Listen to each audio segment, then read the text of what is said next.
네, 저마다의 삶의 자리에서 열심히 또 치열하게 살다가 하나님의 약속을 따라 오늘 거룩한 이 예배 자리에 오신 우리 사랑하는 그랜빌 가족 한 분 한 분의 삶과 또 가정과 섬기시고 경영하시는 모든 일들 위해 모든 불안함과 또 두려움을 몰아내시고 또 힘겨울 때마다 든든한 방패가 되어주시는 우리 좋으신 하나님의 은혜와 평강이 이 시간 함께 하시기를 간절히 기원합니다. 아멘. 그럼에도 당신을 향해 걷습니다 라는 제목으로 우리가 아브라함의 신앙 여정을 살펴보고 있습니다. 오늘 6번째 시간, 뜻밖에도 아브라함이 무엇인가에 대한 두려움으로 떨고 있는 모습으로 우리에게 등장합니다. 그 아브라함에게 하나님의 말씀이 환상 중에 임했습니다.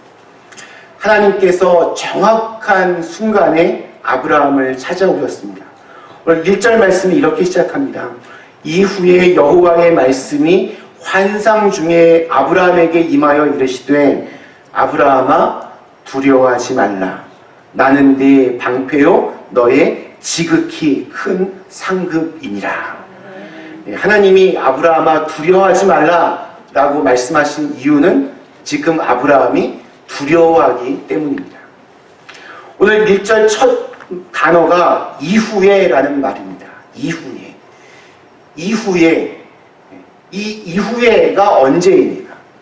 제가 지난주에 살펴본 14장의 내용입니다.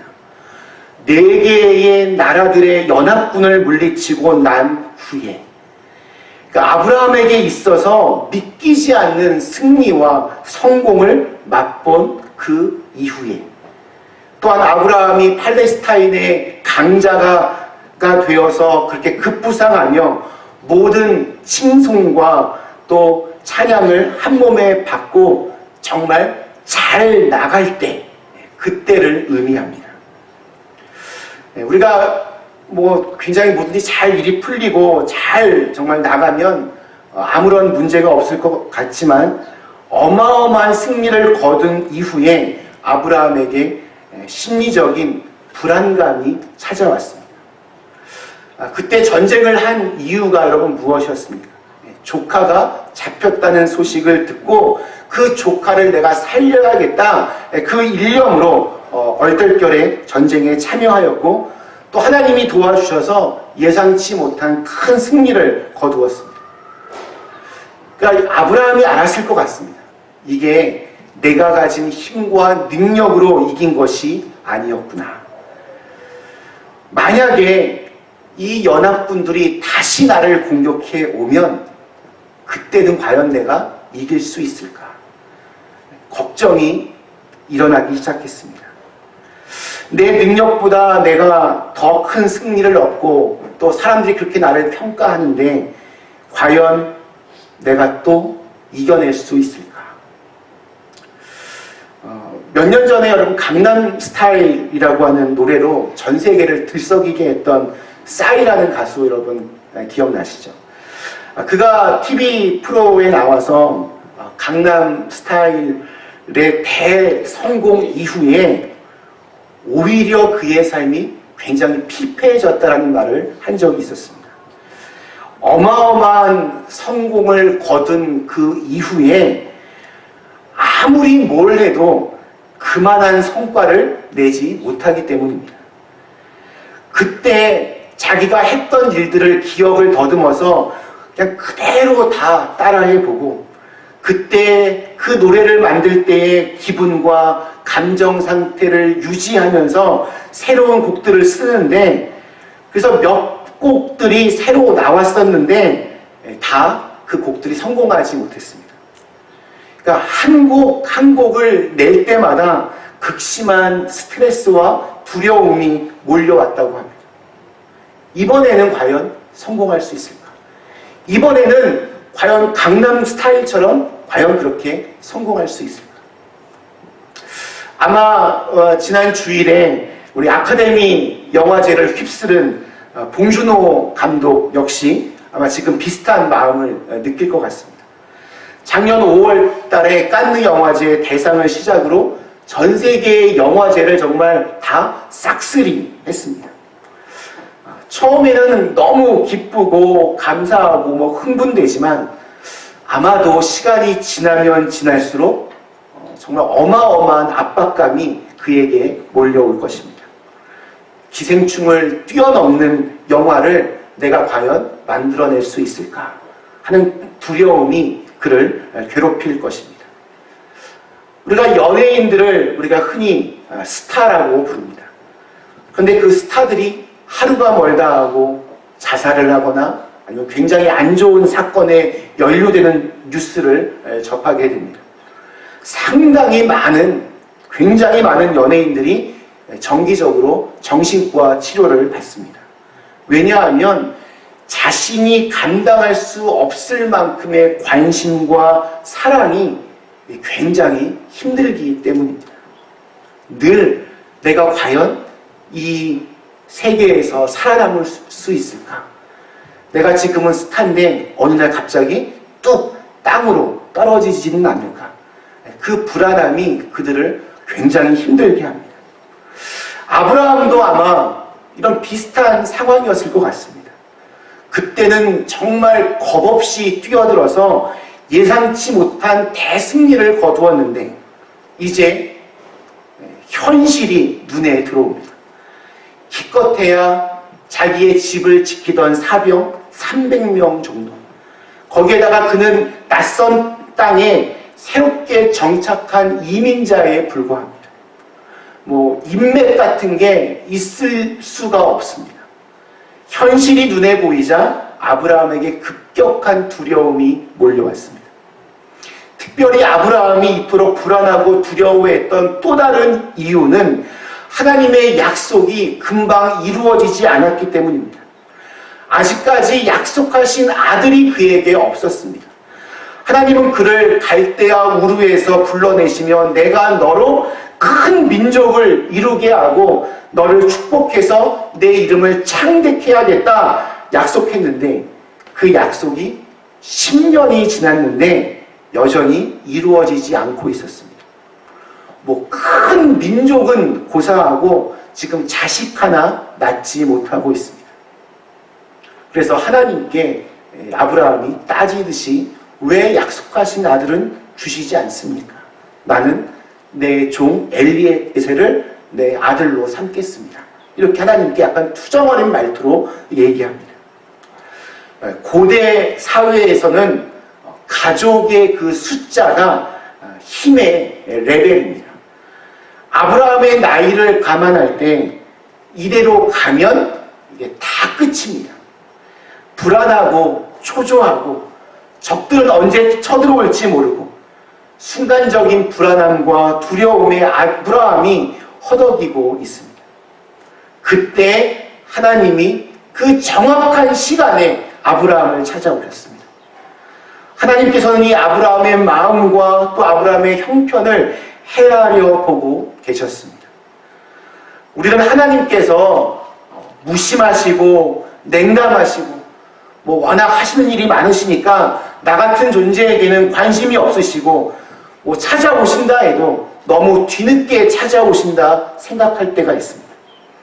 근데 성경에 보면 하나님께서 얼마나 정확한 분이신가를 알 수 있습니다. 우리의 형편과 처지를 지켜보시다가 정말 기막힌 타이밍에 우리를 찾아오십니다. 하나님의 말씀이 환상 중에 아브라함에게 임했습니다. 여기서 환상은 우리가 교회에서 자주 쓰는 비전이라는 말로 대체할 수 있습니다. 하나님의 비전은 미래에 이루어질 일을 보여줍니다.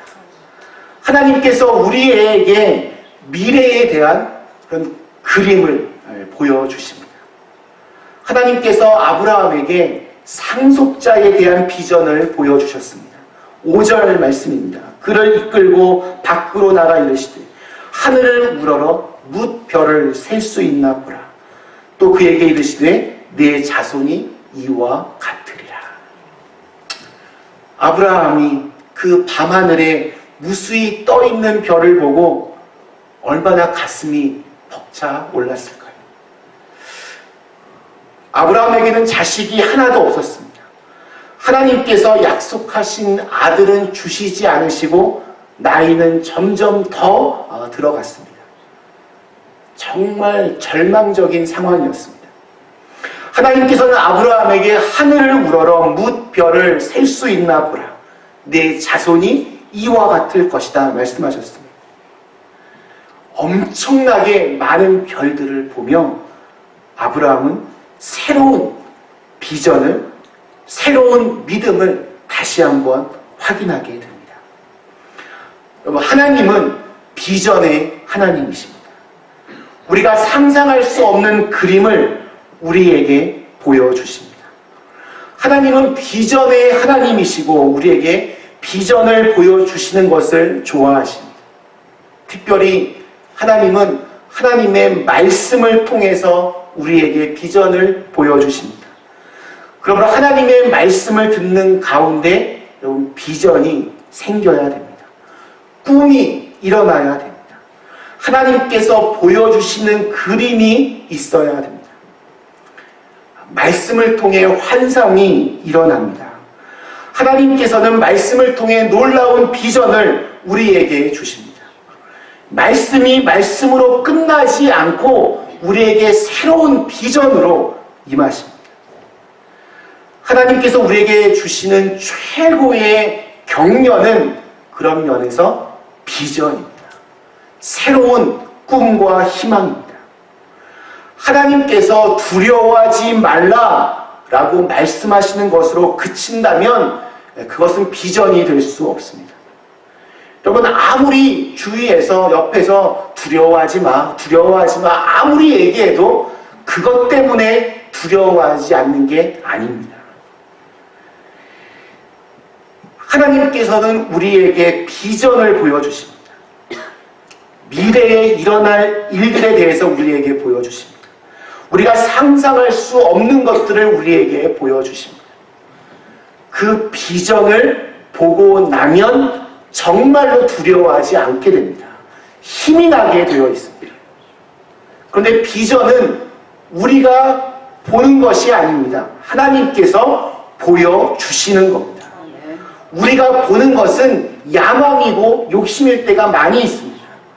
내가 보는 것은 야망입니다. 그러나 하나님께서 말씀을 통해 보여주시는 것은 비전입니다. 비전은 내가 보려고 해서 볼 수 있는 것이 아닙니다. 하나님께서 보여주셔야, 말씀 중에 보여주셔야 볼 수 있습니다. 하나님께서는 아브라함을 찾아오셔서 아브라함의 눈을 여시고 아브라함에게 비전을 보여주셨습니다. 하늘의 별만 보여주신 것이 아닙니다. 아브라함의 앞으로의 인생 가운데 일어날 미래를 별을 통해 보여주셨습니다. 그럼 오늘날 우리의 현실이 왜 불안합니까? 현실의 어떠한 것 때문에 지금 나는 이토록 불안하고 두렵습니다. 비전이 없기 때문에 불안한 것입니다. 비전을 보지 못했기 때문에 지금 불안한 것입니다. 앞이 보이지 않으면 불안하고 답답해집니다. 아무리 힘들고 어려워도 분명한 비전을 보고 가는 사람은 모든 어려움들을 그래서 이겨낼 수 있습니다. 두려워하지 않습니다. 세상이 어렵다라고 다들 말합니다.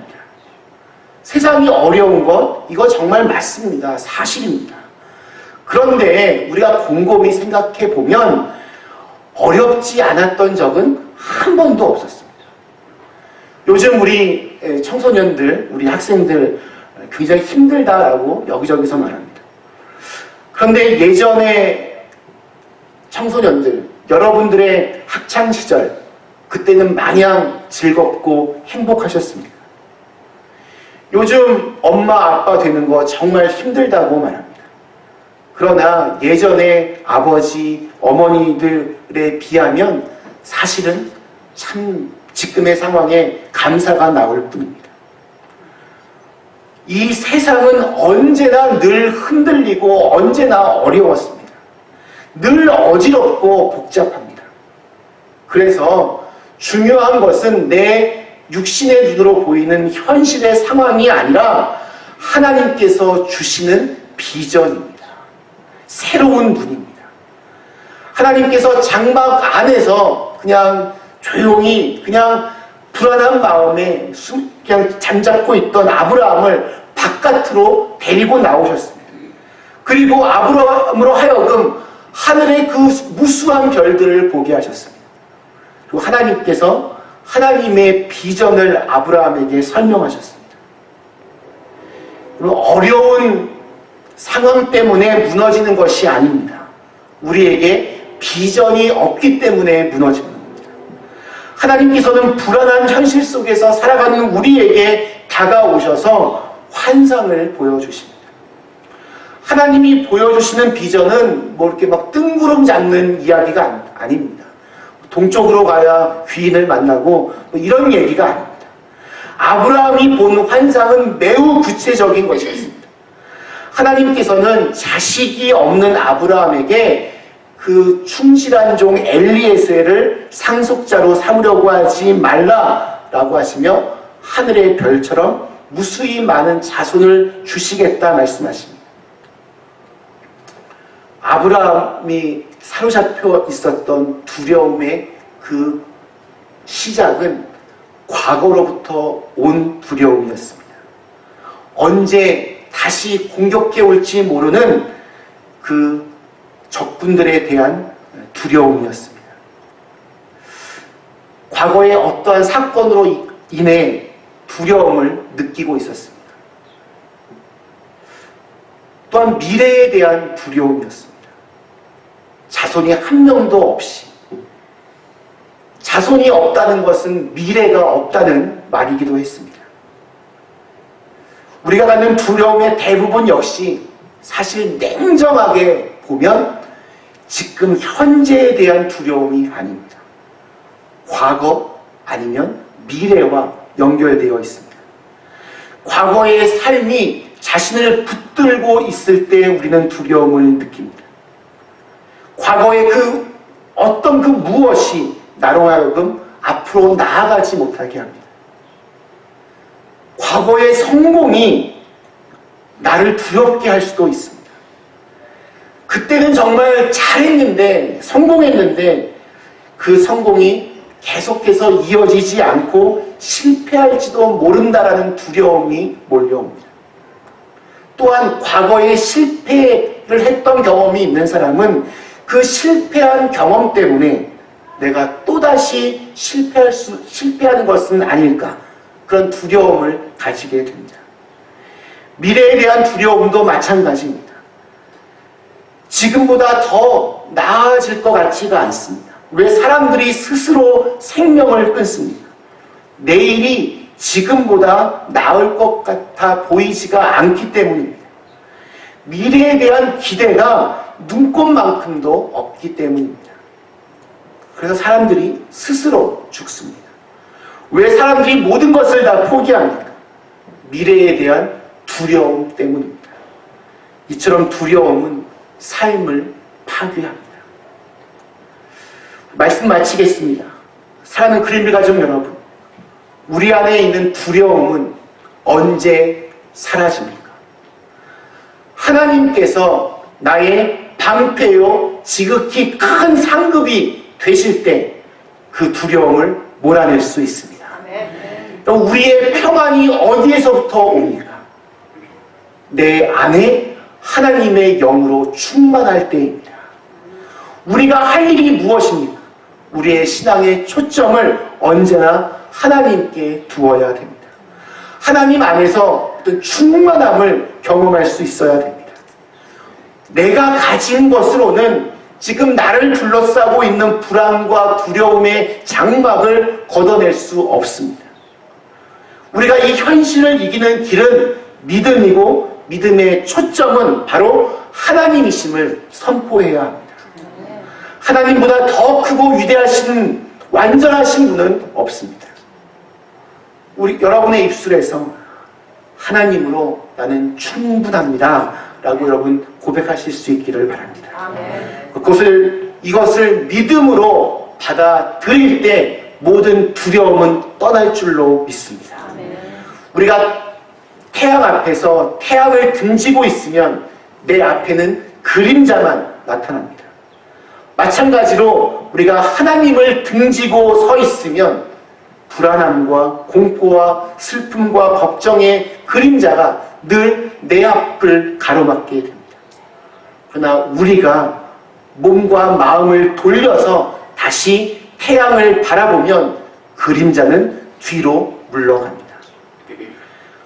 믿음의 눈이 열려서 나의 방패요, 나의 큰 상급이신 하나님 안에서 자유를 누리고 두려움으로부터 자유를 누리고 담대함을 얻어서 이 세상 속에서 승리하는 저와 여러분이 다 되실 수 있기를 주님의 이름으로 간절히 축원합니다. 우리 주신 말씀을 생각하며 잠시 기도하시겠습니다.